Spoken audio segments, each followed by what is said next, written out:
So I came to see Josh because I felt there was a sense of stagnation in my life. It didn't seem like I was depressed or anxious by anything that was potentially holding me back. But there was always just a feeling that I wasn't hitting my entire potential. And I think for myself, when I thought of how I was living, I was really lacking motivation and drive. I'm getting older now. I'm now in my 30s. I've got my partner, and I thought to myself, if I was to have children and if I was to somehow build a life and make this as best I can, am I living the best life, not just for myself, but for my partner and potentially my children to come? Am I the best person I can be for them?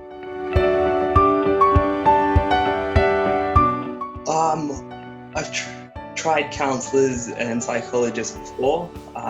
Usually go to them when you're in a state of crisis, and you talk through it and all good, but I don't know if that ever resolves the core problem. It's quite easy to go there when you're depressed and say, these are my problems.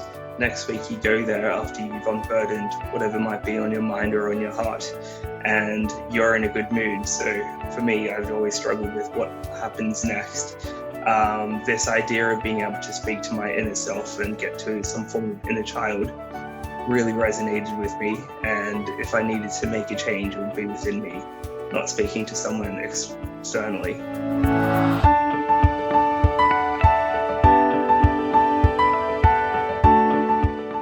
Yeah, it was really interesting and strange. You kind of feel extremely present, but you're not present there. There's obviously something else that's engaging with Josh or whomever you're speaking to, yet you're completely aware on the sideline what's going on and driving, and it's as if you're in the driver's seat but not in the driver's seat.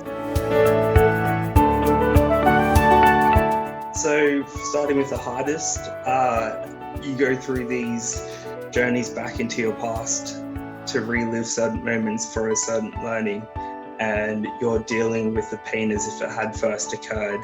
And then you are expected, but the opportunity is there to obviously come to a learning and a realization of what that message behind that event was.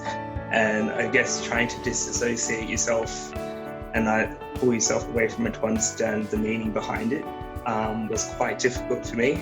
However, Josh was amazing at being able to contextualize and see through my stories and make the linkages to help me through that journey.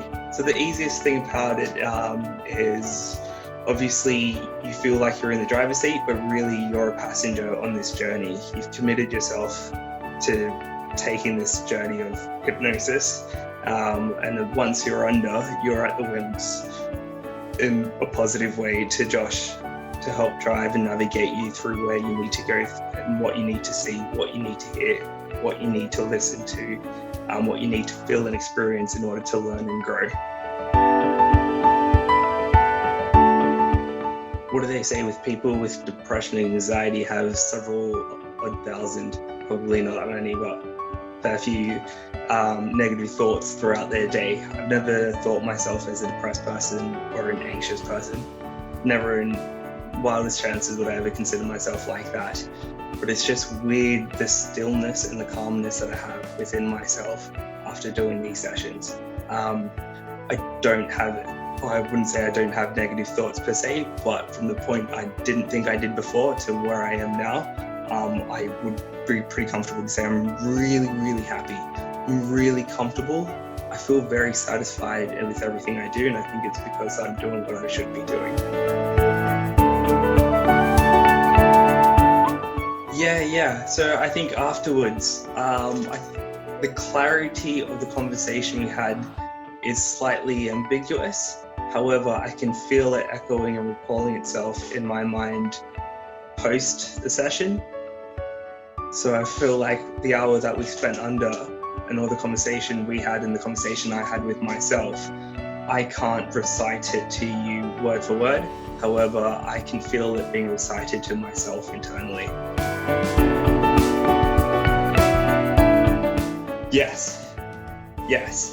What this has probably taught me is the most irrelevant, mundane aspect to my life that I wouldn't have thought would have impacted me came up in our session, and it was quite deep and profound what it meant. So it makes you wonder what else is holding me back after how many years of living and experiences and thoughts that has molded me into how I am now, that I shouldn't be, or I'm mismolded that could be easily changed by just having another session under hypnosis.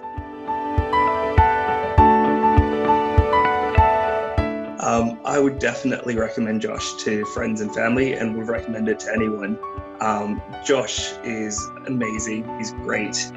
When you research a lot of this stuff on the internet, you find all these airy-fairy, artsy-fartsy blogs and people doing all this kumbaya stuff. But Josh is all about the realism and understanding what you're there for. I have a very much a go mentality to when I have an issue, I will definitely go out there to solve it. And Josh was great to work at my pace, and I also slowed down whenever I was to hit the hole or something that just needed to take a moment. He was there to work at my pace, understand what, and really be able to contextualize what I was experiencing, which really helped me out. I would recommend him to anyone. I guess what I would say to them would be, like, if you're only under there because you voluntarily want to be there. If you're not liking it, you can definitely pull yourself up. I mean, you can spend hours talking to someone about your problems. However, when you're under, you're not just talking to Josh, you're also talking to yourself. That is quite powerful. So why wouldn't you take an opportunity to not just be talking to someone who's there to support you through this, but also being able to talk to yourself in order to resolve what's there that's underlyingly needs, what pain that brought you there.